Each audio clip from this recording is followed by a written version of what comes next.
मिथिला रत्न पंडित कुंज बिहारी मिश्र कही जे बिना कोनो विलंब के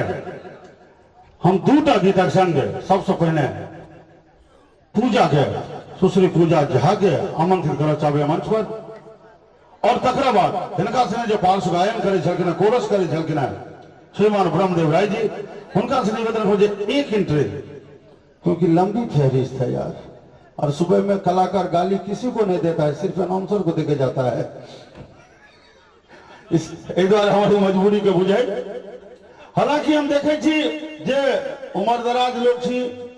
जिनका जे फोन अबैया तू तो नंबरो देखो तो मिस कॉल आयल छले कत से आयल छे। पप्पू जी कहलखिन 5वां 6वां प्यार है 9वां तैयार है नहीं कहलखिन तो अब वो प्यार मोबाइल पर होय छे 2-5 में हम कह दी जे कोना प्यार होय छे से मोबाइल कान में सटलई कोनो ता बात भेलैया एल मिस कॉल जवाबे में बैलेंस सब साफ भेलैया हृदय वाइब्रेशन पर धड़के आ रिंगटोन छै बदलल आ मुंह साइलेंट तेरे मोड